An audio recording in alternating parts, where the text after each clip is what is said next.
Muraho mwese abankurikira aho muri hirya no hino ku isi yose. Ndabasuhuje cyane kandi mbifurije kugira amahoro y'Imana. Muri aka kanya nje imbere yanyu nje kubaha ikiganiro cyane cyane ndibanda kuri bimwe mu bibazo abantu bagiye banyandikira bambaza. Kimwe mu kibazo rero abantu bambajije aho ntangiye nyine kujya hagaragara cyangwa se gukoresha imbuga nkoranyambaga ntanga ubutumwa bw'impuhwe z'Imana, ubutumwa bw'amahoro, kurwanya akarengane, gutanga ubuhamya se. Abantu bagiye bambaza batese wabitangiye ute, cyane cyane ko muri iki gihe nyine hariho impande ebyiri, nyine harimo bavuga ati rwose uri gukora ibikorwa byiza, abantu ndetse bakagushima bavuga bati ibikorwa ni byiza birakenewe, turi gukora akazi katoroshye. Ariko hakaba n'abandi nyine bavuga bati ni ukwitonda cyane, harimo ibibazo byinshi, ngira ngo iby'iki gihe nyine murabizi. Ubwo rero mu gusubiza abantu nyine bambaje ese watangiye ute, ubundi ikintu cyatumye ntangira mu by'ukuri kuvuga kujya hagaragara, icya mbere ni uko navuga niyo mpano y'impuhwe z'Imana. Impano y'impuhwe z'Imana navuga Imana yampaye, kuko bundi mu by'ukuri impuhwe ni impano Imana iha umuntu, ariko nawe akaba ahamagariwe kugira gute kuyisangiza abandi. Yenda tunagarutse ku gisobanuro cy'impuhwe, ubundi impuhwe dukoresheje ijambo ry'igifaransa harimo amagambo abiri, mu gifaransa bavuga miséricorde. Miséricorde harimo amagambo abiri aturuka ku kilatini, donc harimo miseris, ni ukuvuga ngo ni nk'akaga, noneho hakazamo na cordis, aribyo kuvuga umutima. Noneho rero ni ukuvuga ngo ni umutima wita ku kaga ka bagenzi banjye. Iki gisobanuro cy'impuhwe, kureba akaga ka mugenzi wawe noneho kakakubabaza ukumva ushatse kugira gute kugira icyo ukora. Impuhwe rero nyine ni uko kureba buri muntu, ikiremwa muntu icyo ari cyo cyose, icya mbere ukumva ugize urukundo uwo ari we wese, yaba umuhutu, yaba umututsi, yaba umutwa, yaba umuzungu, yaba ufite irinde, abavanze tubona ku isi yose hariho amabara atandukanye. Hari aho bita mu gifaransa aba jaune, mbese hari amakureri, amabara atandukanye ku kiremwa muntu n'amoko atandukanye. Ibyo ntabwo ari twe twabishatse, twisanze gutyo, ni Imana yabikoze ku bafite ukwemera, n'abatemera nabo nta muntu n'umwe wigeze ashaka kuvuka ameze gutyo. Noneho izo mpuhwe ni uwo mutima nyine ureba, noneho hari kwita ku kaga ka mugenzi wawe birumvikana, ariko no kureba buri muntu wese uhuye nawe, waba umuzi cyangwa se utamuzi, icya mbere ukumva uramukunze, ukumva umugirira urukundo. Kubera iki? Kubera yuko ari umuntu. Kubera ko ari umuntu, icyo kintu ni ikintu rwose cy'ingenzi cyane. Uwo ari we wese, mbere yo kujya mu bindi byose, icya mbere reba umuntu, uvuga uti uyu muntu ni umuntu, mpamagariwe kumukunda. Ariko nyine ibyo tubona muri iki gihe birababaje cyane, kandi nyamara ibisubizo kuri njyewe mbona byoroshye, kuko kureba undi muntu ukamwitaho, ukumva umugiriye impuhwe, ukumva uramukunze, mbona atari ikintu mu by'ukuri cyari gikwiye kutugora.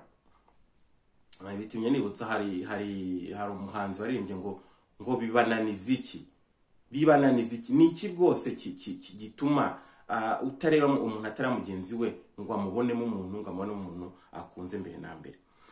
Naringiye ahari yenda muri detail cyane, nashaka gusobanura ijambo nyine impuhwe, ari ikintu cyatumye mvuga nti njya hagaragara, kuko nabonaga ko hari ibintu bitari kugenda neza. Muri ibyo twavuga ikintu kigaragara cyose, kigaragara cyane, ni uko hari intambara nyine hagati y'Abanyarwanda. Kandi njyewe iyi ntambara ko mbibona, ntabwo ari intambara twavuga y'ibitekerezo gusa, ni n'intambara imena amaraso. Kuko niba umuntu yishwe, hakabaho ndetse hari impfu tubona zidasanzwe z'amayobera mu gihugu cyacu, noneho hakaba n'impfu zibera hanze y'igihugu cyacu, cyangwa se guhiga abantu bibera hanze y'igihugu cyacu. Ibyo ni ibintu by'amahano. ni ibintu by'amahano kandi bihangayikishije cyane. Ni ibintu by'amahano ndengakamere umuntu wese akwiye guhagurukira akavuga ati ndi ikiremwa muntu, ibi bintu byahagarara gute? Icyo rero ni kimwe. Noneho ikindi kintu n'ubwoba, nyine ubwoba buri mu bantu, baba se ubwoba ushobora gusanga abari hanze ndetse n'abari mu Rwanda, kuko n'abari mu Rwanda bo baravuga bati hariho ibyo bintu byo gukwirakwiza amakuru yuko abari hanze bashaka gukora ibintu bibi mu Rwanda, bashaka kwica abantu, gukora ngo bafite ingengabitekerezo ya jenoside, ngo barashaka kwica abantu cyangwa se barashaka gukora intambara. Noneho abari mu Rwanda bo bakagira icyo kintu cy'ubwoba, bakavuga bati abari hanze bashaka kudukorera ibintu bibi. Noneho ugasanga mbese ubwo bwoba burahari, buri ku mpande zose. N'abari hanze cyane cyane nyine abari cyane cyane abavuga bajya ahagaragara, nabo ugasanga bati natwe baratugirira nabi. N'umuntu utavuga nawe akagenda yigengesera avuga ati sinzi uwo ndahura nawe, sinzi uwo ndahura nawe. Murabona ko ibyo byose ni ibintu bihangayikishije umuryango nyarwanda mu by'ukuri. Noneho ikindi kintu navuga, hari izamuka ry'amacakubiri ndetse n'ikibazo cy'amoko. Ntabwo rwose twakwibeshya ngo ikibazo cy'amoko cyararangiye, ahubwo usanga bigenda bifata indi ntera ikomeye. Harimo guterana amagambo akomeye, ndetse tubona no gutangazwa n'ibintu by'ibinyoma biteye ubwoba, ibintu by'ibinyoma rwose biteye ubwoba.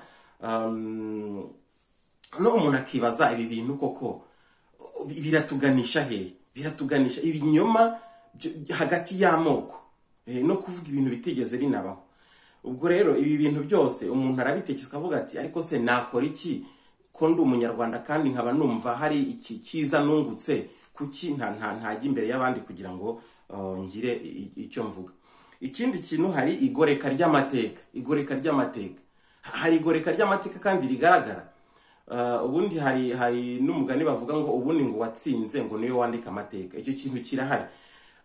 Ugasanga rero amateka asa nkaho amataka yarahinduwe. Mu by'ukuri nabyo ni ibintu bigaragara, hari ibintu bitavugwa kandi yenda byabayeho. Ibyo rero nabyo ni ikintu abantu bakwiye guhagurukira bagashaka umuti w'ikibazo. Kuki amateka agomba kugorekwa? Noneho hakabona uretse no kugorekwa amateka, hakabaho no kuvugirwa amateka. Umuntu akavugirwa amateka ye n'undi muntu kandi ahari, kandi nyirayo ahibereye. Ibyo rero nabyo ni ibintu navuga bibabaje, kandi niba mvuga nanjye mfite ubuhamya, mfite ibyo niboneye, mfite ibyo nabayemo, mfite uko narokotse.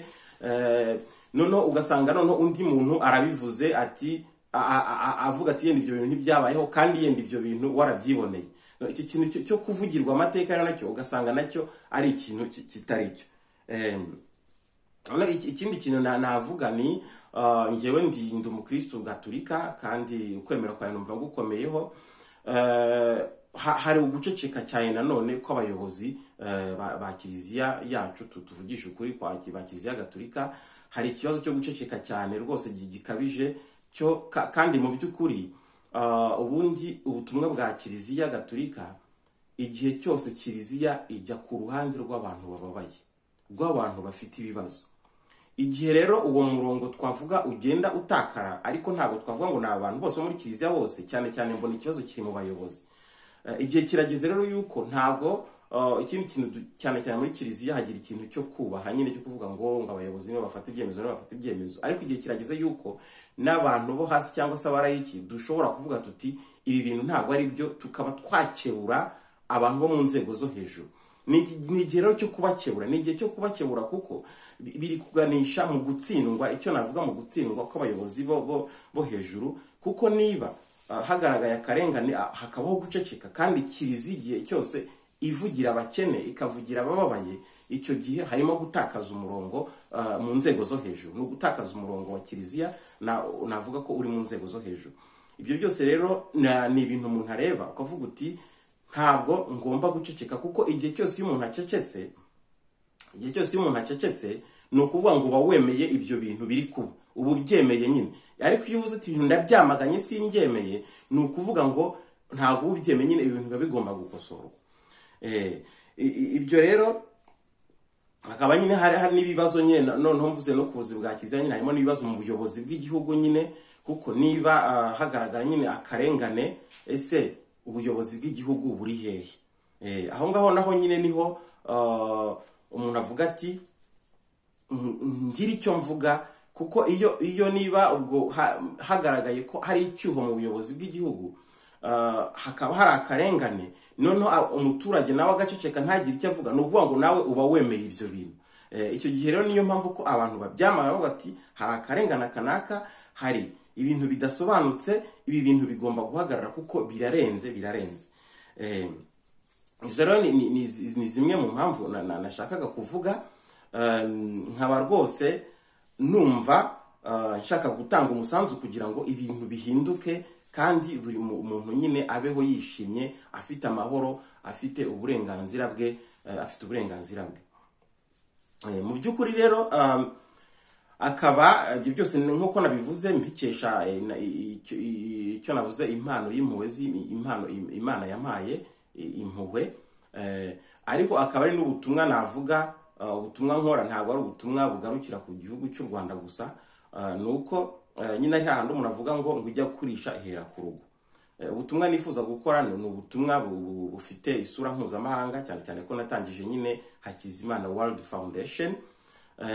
Hari ibikorwa mfite ahangaha muri Polonye, ngenda bisobanura mu biganiro bitandukanye, mushobora gukurikira chaîne yanjye Urumuri rw'Impuhwe Hakizimana, cyangwa se ibiganiro ngenda ntanga ku yandi mashene, navuga nk'ibiganiro nagiranye n'umunyamakuru Murindahabi Jean Claude. Mushobora gukurikira urubuga rwe mugashaka ibiganiro twagiranye nsobanura iby'ubutumwa nkora. Hari ibikorwa rero nyine bitandukanye mfite hano mu gihugu cya Polonye, kandi uko ubushobozi buzajya bunkundira, cyangwa se uko nabona n'abaterankunga, byose ibikorwa nzagira gute, nzagenda mbyagura. Impamvu mbivuzeho gutyo nuko akababaro nanyuzemo kanyigishije kudasubiza inabi ku nabi. Ese ni iki nakora kugira ngo nkosore ibyiza, ibibi ndi kubona, mpereye kuba naranyuze mu bintu bikomeye? Niyo mpamvu nyine ubuzima bw'umuntu bukwiye kubahwa, kuko ikiremwa muntu ntabwo ari umuntu n'uw'isi yose. Niyo mpamvu umuntu akwiye kubahwa, amateka y'umuntu akubahwa, kuko aba ashobora kugirira akamaro, bitari gusa kuvuga ngo ni igihugu cye, ahubwo akaba yagira n'akamaro n'ahandi hose ageze. Muri aka kanya rero nongeye gushimira nyine abantu bagiye bampa icyo nakuvuga ngo comment nziza, bavuga ati rwose komereza aho ngaho. Hari n'abagiye nyine bavuga bati se ntabwo uri kwivanga muri politike cyane. Ahangaha icyo navuga, ubundi no gusubiza none icyo kibazo nari navuze nacyo nzasubiza nyine ngo ese umukristo ashobora gukora politike, cyangwa se uwemera ashobora gukora politike? Igisubizo ni yego, kuko icyambere umukristo cyangwa se umuntu ufite ukwemera, simvuga gusa n'abakristo gatolika gusa, n'abandi bantu bose bemera, nuko afite aho atuye mu gihugu tuvuge, kandi ahamagariwe gutanga umusanzu mu icyo gihugu, cyane cyane mu bibazo by'icyo gihugu. Ubwo rero ntabwo kuvuga ibibazo bihari cyangwa se kubyamagana ari ukwivanga mu bibazo bya politiki, ahubwo ni inshingano y'umuntu utuye ahanaha kugira ngo atange umusanzu mu migendekere myiza y'ubuzima bw'abahatuye. Ikindi kandi nta bandi bantu mbona bashobora gufata iya mbere kugira ngo, cyane cyane igihe hagaragaye ibintu bibi, abakristu nibo bafata iya mbere bakavuga bati ibi bintu turabyanze. Noneho dufashe n'ingero muri Bibiliya, mwibuke Jean Baptiste, Yohani Baptiste bamuciye umutwe kuko yamaganaga yuko umwami atwara umugore w'abandi. Noneho bigeza aho agira gute, acirwa umutwe. Ni ukuvuga ngo abakristu cyane cyane nuko kwemera kuvuga ati ubundi ubuzima bwacu bwa hano ku isi, ubuzima ntabwo burangira hano ku isi, bahamagariwe ndetse no kwemera no gutanga ibitambo kugira ngo ibintu bigende neza, cyangwa se kugira ngo ayo mahoro aboneke. hano kandi nkuko nabivuze ko nyine nzamvuga cyane cyane cyangwa se no guteza imbere n'abantu b'intwari bacu b'abanyarwanda, tugarutswe no ku bantu b'intwari bacu. Tuvuge, nkunda kuvuga cyane Felicita Niyitegeka. Felicita Niyitegeka yafashe ya mbere aravuga ati ngewe ibi bintu ndabyanze, ntabwo nshobora kubona hakwirakwizwa inzangano ngo nceceke. Indirimbo ye, hari indirimbo ye nakurikiye abantu bamuhimbiye ndetse bagenda banasubiramo amagambo yagendaga avuga ati ibintu sinshobora kubibona ngo nceceke, nemeye kuba igitambo cy'amahoro. Ayo ni amagambo atagarukira muri kiriya gihe gusa, ahubwo ni amagambo yongera agakomeza, kuko ni ubutumwa bugira gute bukomeza bukagenda. Ntabwo bigarukira ko muri icyo gihe cya jenoside yakorewe abatutsi gusa, ahubwo niba nanone twongeye kubona akarengane, ni ngombwa ko ubwo butumwa twongera tukabufata. Niba twongeye kubona ibibazo ndetse bigaragara ko nkuko navuze ni bigaragara ko abo mu bwoko bw'abatutsi barumvishwe ibyerekeye yenda jenoside yabakorewe, ariko no ibyerekeye ubwicanyi bwakorewe abahutu cyangwa se jenoside yakorewe abahutu bwo nta kintu buvugwaho. Niba nk'icyo kintu tukibonye turi abakristo, kuki tutahaguruka tuti ibi bintu aba bantu ni abavandimwe bacu, kandi tugahaguruka turi benshi, nabo bakwiye kumvwa, bafite uburenganzira bwo kwibuka abantu babo, bafite uburenganzira bwo guhozwa, cyane cyane ko nabo bafite ubutumwa bashaka gutanga. Kwibuka ntabwo twibuka buri gihe duhamagarira abantu kwihorera, duhamagarira abantu kugirira nabi. Twibuka kugira ngo ibyo bintu bitazongera kubaho, kugira ngo ubwo bwicanyi butazongera kubaho, kandi kugira ngo dutange ubutumwa bw'amahoro. Njyewe niwo mugambi mfite wo kwibuka, niwo mugambi mfite wo kwibuka abanjye bapfuye mu bwo bwicanyi bwakorewe abahutu cyangwa se jenoside yakorewe abahutu. Ni ukugira ngo nibuke mpamagarira abantu guharanira amahoro, ndetse mpamagarira abantu gutanga imbabazi ku batwiciye. None ubwo butumwa nabwo muri iki gihe burakenewe cyane. Ntabwo n'abanyarwanda n'abantu nk'abandi, ubwo butumwa burakenewe kandi bufite imbaraga, kuko amahoro aharanirwa n'abantu bose, ntabwo haranirwa n'igice kimwe. Ibyo nakwita gupfobya cyangwa se kuburizamo amajwi y'abantu bashaka kuvuga kandi batanga ubutumwa bwiza, ni igihombo gikomeye, ndetse ku muryango nyarwanda ni igihombo gikomeye cyane. Nk'icyo kintu rero, duhereye kwabo bakristo bacu bavuze bati ibi bintu turabyanze, twemeye no gupfa kugira ngo twemeye no gupfa kugira ngo bagenzi bacu bere kwicwa, uburenganzira bwabo bugerweho. N'iki gihe ni igihe cyo kongera kuvuga tuti ibi bintu turabyanze, twemeye no gutanga igitambo cy'amahoro, ariko buri munyarwanda wese akababaro yagize kamenyekane, kumvikane, kandi nawe atanga ubutumwa bw'amahoro.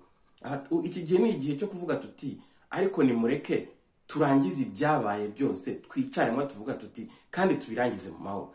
Cyane cyane ko njyewe mu by'ukuri mbona ari n'ibintu byoroshye, ariko inyungu za politiki, abantu barana inyungu za politiki, nibo bagira gute, nibo bashuka abantu. Ni igihe cyo kuvuga ngo aha rero nyine nagarutse ku haba umuntu nyine twajyaga impaka nyine wanyandikiraga ambwira ati biwi bivuga ati ndetse anambwira ngo mbese ngo ko ngugenda ngo mu bihugu byinshi ngo haraho wabonye ngo haraho wabonye ngo abaturage ngo basuzugura ngo ubuyobozi. Ubwo icyo gihe yari irimo nyirambwira ati abaturage bishimiye ubuyobozi bwiza mu Rwanda, nyamara nuko dutangira kujya impaka. Noneho nza kumwohereza ifoto ya Bahati Innocent. None se uyu Bahati Innocent uramuzi? Ati se uzi ko yaburiwe irengero? Ati yazize ubujiji bwe. Munyumvire, umuntu akambira ngo yazize ngo ubujiji bwe, kandi ni umuntu wize ufite ngo lisanse, afite lisanse, ariko akavuga ngo uyu ngo yazize ngo ubujiji bwe, ngo mbese ngo abonye ngo ku isi yose ngo ari abantu ngo bavuga nabi ngo ubuyobozi bwabo. Ahubwo se igisubiza, ahubwo mu Rwanda honyine avuga niho honyine hari ibyaha bishobora gukorwa n'abayobozi, noneho ahubwo avuga abaturage bagakomeza kubyemera. Niho honyine ahubwo kugeza ubu navuga none umuntu akavuga ngo umuntu ngo yazize ubujiji bwe. Ibyo ni ibintu birenze umuntu adashobora no kumva. Muri iki gihe ni ngombwa kuvuga tuti twemeye kuba intwari niba bigaragaye ko mu buyobozi harimo abari gukora ibibi, hari ubwicanyi buhari buhishwe inyuma y'ubuyobozi kubera inyungu za politiki, akarengane, kutareka ngo umuntu avuge icyo atekereza, noneho tukabishyigikira ngo yazize ngo ubuyobozi ngo yazize ngo yazize ngo ubujiji bwe kubera ko yavuze ngo ibisi byo, noneho natwe tukabishyigikira tukabyemera. Niyo mpamvu duhamagare gusubiza amaso inyuma nyine twabaza uti reba nka Felicita Niyitegeka, umusaza we yamutumyeho aravuga ati ngwino nkujyane, aravuga ati ndanze nemeye gupfana n'aba bantu, niba ushaka kunkiza kiza n'aba ngaba. Ni ubutumwa bukigenda. Rugamba Sipiriyani yaravuze ati nimuvuge urukundo. Twajyaga twumva turi abana, nibuka ko mu rugo bajya batubwira ngo umugabo ngo witwa ngo Rugamba Sipiriyani ngo ari kuvuga ngo amashyaka ngo ari gutandukanya abantu, ngo politike ngo iri gutandukanya abantu, ngo bari kwicana ngo kubera ngo politike. Twari abana wenda tudashobora kubyumva cyane, tutumva ibyo kuko umwana ari umuntu uhuzagurika, niko navuga agenda gutyo mbese adashobora gufata n'ibyemezo ibi n'ibi. Ariko iyo umuntu amaze gukora arabwumva ubwo butumwa. Kuki politike zigomba gutandukanya abantu? Kuki icyo ni ikibazo gikomeye. Niyo mpamvu nanavuga nti ibibazo ndi kubona ntago bizakemuka atari uko nyine abantu bavuze bati twemeye no gupfa, ariko ibi bintu nibihagarare, hakabaho gushaka inzira z'amahoro zo kubyamagana. Ariko ntekereza ko ntago dukwiye kubitinya nuko kwemera kuvuga ati nitanzeho igitambo, kubera yuko twabonye ibitambo byinshi mu gihugu cyacu. Mu ndebera abantu bapfuye muri jenoside yakorewe abatutsi bangana iki? Mu ndebera abantu bazize ubwicanyi bwakorewe abahutu cyangwa jenoside yakorewe abahutu bangana iki? Ndetse barenze na miliyoni, bararenze kure. Umubare w'abahutu bapfuye ni mwinshi cyane kuba unarenze n'umubare uvugwa w'abatutsi bishwe. None ibyo bitambo byose byabaye, ntago rero iki gihe ari igihe cyo gutinya, cyo kuvuga ngo nubwo nakwicwa ariko akarengane kagahagarara. Ni igihe cyo kuvuga tuti nubwo napfa ariko inabi ikagira gute igahagarara, nta kibazo. Ubwo rero bavandimwe, ni igihe rwose cyo kumenya gushishoza, kandi tukamenya yuko inabi iyo ari yo yose igira ingaruka. Uwayikora wese, ntabwo kuvuga ko inabi yihishe inyuma ya politike, inabi ishobora yihishe inyuma y'ubuyobozi, ntabwo ari ukuvuga ko ibyo bintu bitazagira ingaruka. Ubu se ni bangahe bari mu buyobozi bwashize bafunzwe se kugeza ubu ngubu, ariko bakoze inabi? Mvuge abatarengana kuko abakoze kuko ibintu bifitiye ibimenyetso ni bangahe se? None se hari wari uzi ko bishobora kugenda ko? N'ibindi byose murebe ibi byaha biri kuregwa bamwe mu bayobozi b'igihugu cyacu. Ibyaha hari byakorewe mu Rwanda, hari byakorewe Kongo, hari ibirego yuko bamwe mu bayobozi b'igihugu cyacu bakoze ibyaha muri Kongo ku buryo hari miliyoni 6 z'abantu baba barapfiriye Kongo kubera ingabo z'u Rwanda zagiye kurwana muri Kongo. Ibyo ni ibyaha biremereye kandi ntago ari ni ibintu biba bifitiwe n'ibimenyetso. Ababirokotse barahari. Noneho abantu babyamagana ugasanga bibaye ikibazo, ntiyashobore kumva ko iki ari ikibazo gikomeye. Niyo mpamvu ni igihe cyo kuvuga, cyo guhitamo ikibi n'ikiza, kubera yuko ikibi cyari cyo cyose byanze bikunze kigira ingaruka. Kandi iyo umuntu ashyigikiye ikibi nanone nabyo bimugiraho ingaruka, kuko hari n'abantu bagiye bacirwa imanza ngo mbese ngo kuki ngo warebereye gusa, ngo ntugire ikintu ukora, ngo kuki ngo wareberewe gusa. Nibyo birego biri kuri kiliziya no kuri kiliziya yacu nyine. Kiliziya gatutwe ngo nta kintu yakoze, abantu bari kwicwa. Ibyo rero ni ibirego n'ubundi bizanagaruka, igihe cyabyo kizagaruka kivuga tuti ese ni iki wakoze igihe wabonye akarengane kari kuzamuka, igihe wabonye amacakubiri yongeye kugaruka. Amacakubiri amaze iki bavandimwe koko? amacakubiri n'ibinyoma. Nahoze ndeba ku mbuga nkoranyambaga ngo hari umuntu watanze ubuhamya ngo avuga ngo ukuntu ngo mu mashuri ngo bajyaga bigisha ngo mbese ngo hari abatutsi 10 ngo kica ngo 5 ngo hasigara ngo bangahe. Bavandimwe ko hari abarimu benshi cyane muri iki gihe, ndetse bari icyo gihe bari mu butegetsi iki gihe, bari mu butegetsi buri iki gihe, bafite imirimo itandukanye. Ese ibyo bintu koko nk'ibyo bintu koko ahantu byanditse, ibitabo byanditsemo byaboneka? Kubera iki harimo no gukabya ku mateka yabaye? Jenoside yakorewe abatutsi sinyihakana, ngewe ndayemera rwose, ariko noneho reka twere gukabya mu buryo bwo kuyivuga, mu buryo bwo kuvuga akababaro kacu, kuko gukabya biba biri gukururana none andi macakubiri ateye ubwoba. Nk'icyo kintu navuga ko ni ikinyoma gikomeye cyane, ngo baravuga ngo mbese ngo abatutsi ngo 10 ngo bishwe ngo 5 ngo bishwe ngo 10 ngo hasigara. Ibyo bintu rwose, ibintu by'ibinyoma nk'ibyo biza by'ibinyoma, ni ibinyoma biza bigira gute bikurura amacakubiri, nanone bikurura amacakubiri akomeye. Kandi iki gihe ntabwo ari igihe cyo kubiba amacakubiri, ni igihe cyo kwiyunga, ni igihe cyo kuvuga ngo mureke dukundane, mureke tubabarirane, mureke dushake umuti mu mahoro. Kuko ngewe ngenda hamugana ahantu henshi, ntabwo mbihakanye, ngenda mu bihugu bitandukanye, ariko abanyamahanga barumiwe n'ubu baracyumirwa. Ni gute abantu mudashobora kumvikana ku kintu kugira abantu bicana? Ni gute umuntu adashobora kumva akababaro kundi?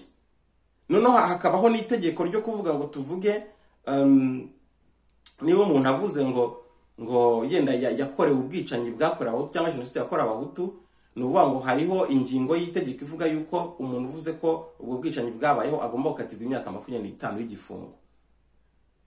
Ibyo bintu murumva atari ni ikintu ndengakamere kirenze ubwenge bwa muntu? Kumva ko umuntu avuze akababaro ke, kuvuga akababaro kawe, nta nubwo ari no kuvuga ngo ni mu rwego rwa politiki, reka da, ahubwo ni mu rwego rwo kugira ngo ni urwego rw'ikiremwa muntu, kugira ngo umuntu aruhuke. Umuntu yabonye akaga gakomeye, akenewe kuruhuka, akenewe kuvurwa. Niba ni nkuko umuntu yagenda hana gakomereka kwikubita mu mukoke akavunagurika, akenewe kugira gute?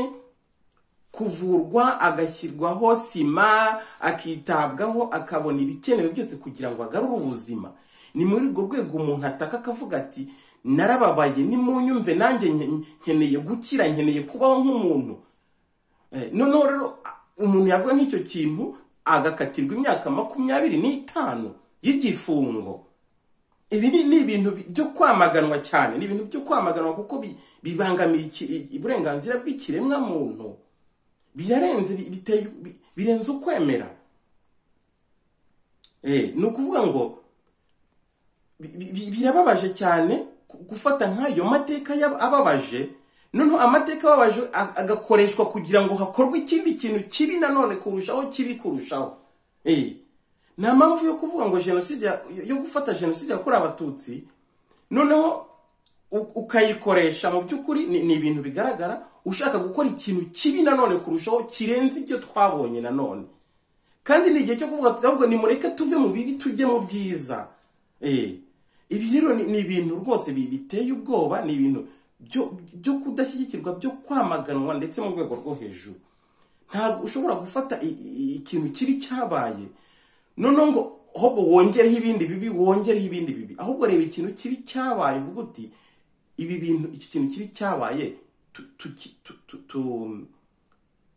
ese duhaye aya masomo yo kuvuga ngo ni mureke tubireke noneho tujye mu bintu byiza.